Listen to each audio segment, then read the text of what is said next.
आज हम बात करेंगे मेडिकल इमेजिंग टेक्नोलॉजी के ऊपर कि मेडिकल इमेजिंग टेक्नोलॉजी आखिर है क्या। तो मेडिकल इमेजिंग टेक्नोलॉजी टेक्नोलॉजी को यूज़ करके मेडिकल में इमेजेस लेना ताकि हमें जो बीमारी है वो प्रॉपर नज़र आए। इसके ज़रिए हम इलाज कर सकें पेशेंट्स का, तो उनको डायग्नोज कर सकें, उनको मॉनिटर कर सकें, सर्जिकल इंटरवेंशंस में गाइड कर सकें। ठीक है, तो ये सब होता है मेडिकल इमेजिंग टेक्नोलॉजी में, टेक्नोलॉजी को यूज़ करना मेडिकल में फॉर इमेजिंग। आगे चलते हैं, कॉमन मेडिकल इमेजिंग की जो मोडेलिटीज़ हैं वो क्या है। सबसे पहले हमारे पास आ जाता है एक्सरेज। जो हमारी एक्सरेज होती हैं, जो पेशेंट का हम एक्सरे करवाते हैं, तो और उसके बाद सीटी स्कैन आ जाता है हमारे पास, एमआरआई आ जाती है, अल्ट्रासाउंड आ जाता है, और पेट स्कैन आ जाता है, मैमोग्राफी आ जाती है। ये सारी हमारे पास मोडेलिटीज़ आती हैं, काफ़ी ज़्यादा होती हैं और बाकी ये कॉमन है। सबसे पहले हम ये बात करते हैं कि एक्सरे क्या है। एक्सरे वो मोडेलिटी है जिसमें हम आयोनाइजिंग रेडिएशंस को यूज़ करते हैं पेशेंट के बॉडी की एनाटमी को, उसकी पैथोलॉजी को समझने के लिए। ठीक है, एक्सरे के बाद एक्सरे का जो प्रिंसिपल है कि एक्सरे वर्क कैसे करता है, ये एक्सरे मशीन है। एक्सरे मशीन होती है ये। एक्सरे मशीन ऐसी होती है, सारा यहाँ से निकलते हैं, रेज़ निकलती हैं, पेशेंट को जाती हैं, यहाँ ग्रिड लगा होता है, तो वहाँ पे एक सेटअप होता है, कंट्रोल ऑपरेटिंग कंसोल। वहाँ पे जाके वो इमेजेस हम जनरेट करते हैं, उनको देखते हैं, फिर आगे हम प्रिंटर से प्रिंट निकाल के पेशेंट को देते हैं। इसके बेसिक प्रिंसिपल ये है कि एटेन्युएशन होती है, एब्जॉर्प्शन हो सकती है, स्कैटरिंग हो सकती है, कंट्रास्ट देते हैं हम, कंट्रास्ट देखते हैं हम कि डेंसिटीज़ की जो डिफरेंस है वो क्या आ रहा है।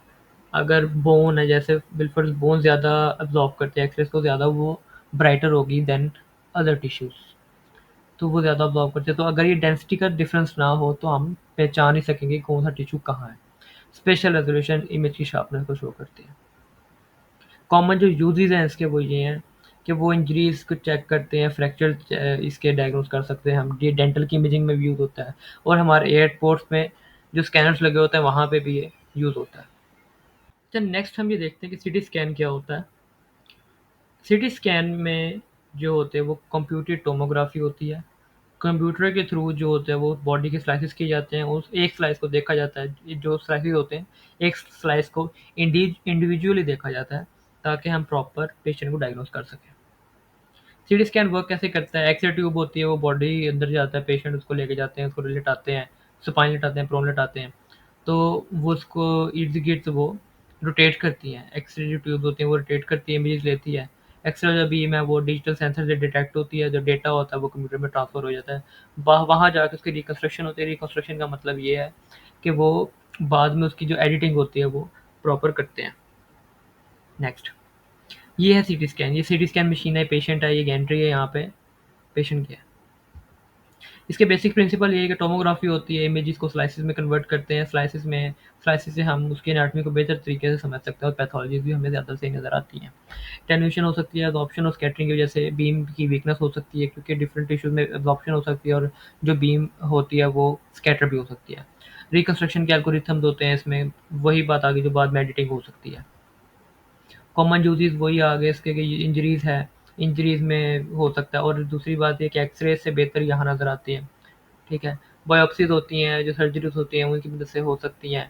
मॉनिटरिंग ट्रीटमेंट्स होते हैं उनको देखने के लिए, जो ट्रीटमेंट्स होते हैं, और इंटरनल ब्लीडिंग और मस्कुलर डिजीज़ को चेक करने के लिए, जैसे हेमरेज वगैरह, हमें प्रॉपर नज़र आ जाता है सीटी स्कैन पर।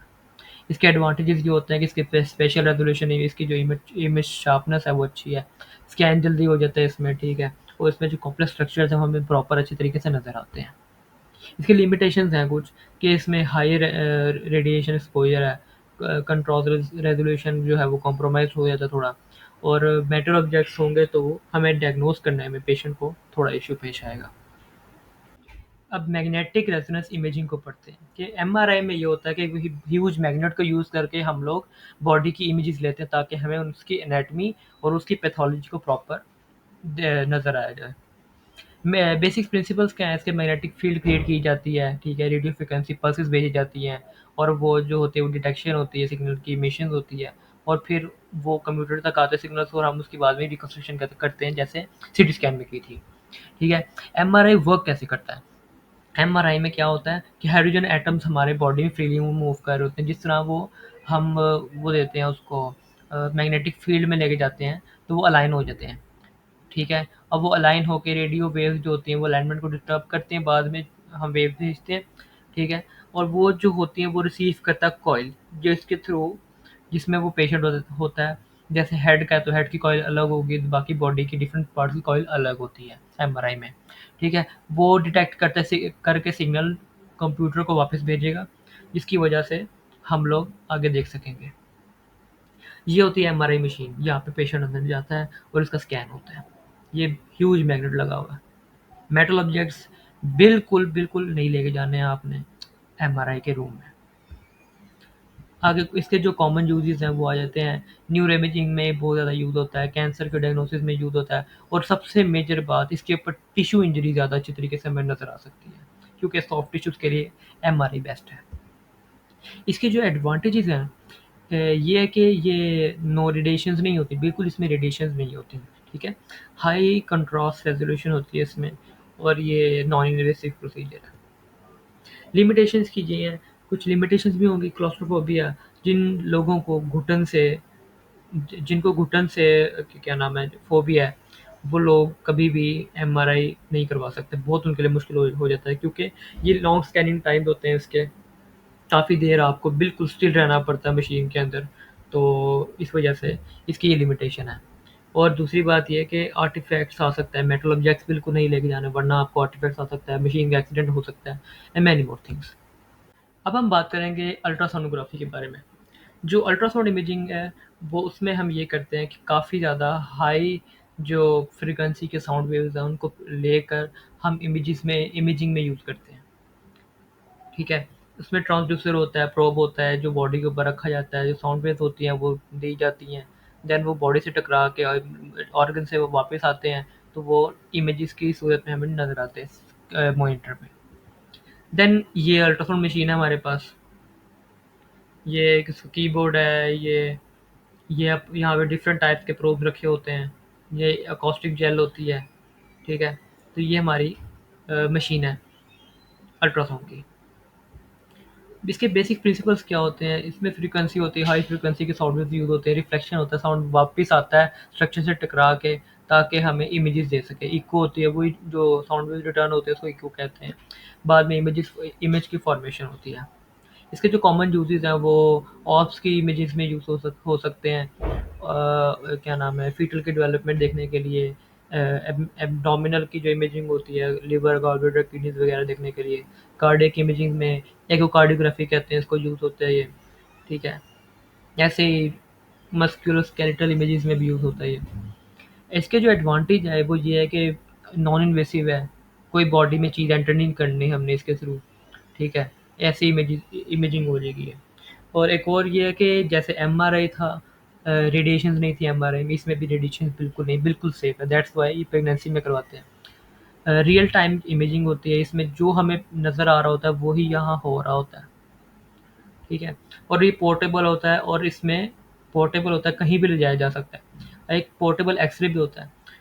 और दूसरी बात ये कि इसमें कॉस्ट जो होती है वो कम होती है बाकी सीटी एमआरआई की निस्बत। अब बाकी लिमिटेशन ये है कि इसमें रेजोल्यूशन जो है वो कम है, और डेप्थ के पेनिट्रेशन के ऊपर डिपेंड करता है कि जितनी पेनिट्रेशन होगी उतना ही हमें इमेज मिलेगा। और ऑपरेटर के ऊपर डिपेंड करता है कि जितना स्किलफुल ऑपरेटर होगा, उतना ही हमें अच्छा इमेज मिलेगा और उतनी अच्छी हमारी रिपोर्टिंग होगी। और जो गैस होती है, पेशेंट के स्टमक में गैस होती है, उसके इंटेस्टाइन में गैस घूम रही होती है, उसकी वजह से इसमें हमें आर्टिफैक्ट आ सकता है।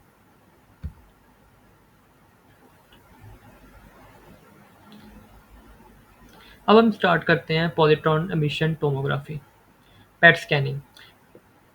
पेट स्कैनिंग क्या है? पेट स्कैनिंग में ये होता है कि डिफरेंट पेट स्कैनिंग एक्चुअली, अब हम बात करते हैं पेट स्कैन के बारे में। पेट स्कैन ये होता है कि पेट स्कैन एक टाइप है, न्यूक्लियर मेडिसिन इमेजिंग की एक टाइप है, जैसे पेट टेस्ट, पेट है, ऐसे और इसके दो टाइप्स हैं। पेट स्कैनिंग में ये होता है कि आप रेडियो न्यूक्लाइड को यूज़ करके, रेडियो फार्मास्यूटिकल को यूज़ करके आप उसको इमेजिंग में यूज़ करते हैं और बॉडी में इंजेक्ट करते हैं। बॉडी के जहाँ डिज़ीज़ है, वो वहाँ जाके आपको शो कराएगा कि यहाँ डिज़ीज़ है, ठीक है? तो ये होता है यहाँ। तो ये वर्क कैसे करता है? रेडियो एक्टिव ट्रेसर जो होता है वो एफडीजी, ये इंजेक्ट किया जाता है बॉडी में, वो जो बात कही थी, ठीक है? सेल्स की जो मेटाबॉलिक एक्टिविटी है वो हायर होती है, वो पॉजिट्रॉन इमिट करता है, ठीक है?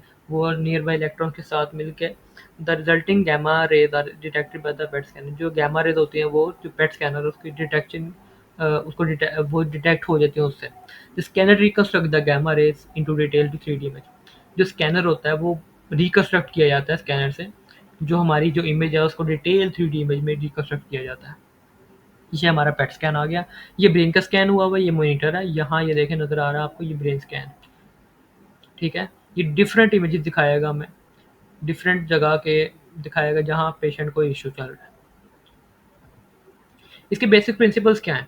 इसके बेसिक प्रिंसिपल्स ये हैं कि रेडियो आइसोटोप दिए जाते हैं, पॉजिट्रॉन की मिशन होती है, ठीक है? गामा रे की डिटेक्शन होती है, फिर गामा रे जो डिटेक्ट होते हैं, ठीक है? वो डिटेक्ट करते हैं हम लोग पेशेंट की इमेज जो है हमें मिला, उसकी रिकंस्ट्रक्शन में, ठीक है?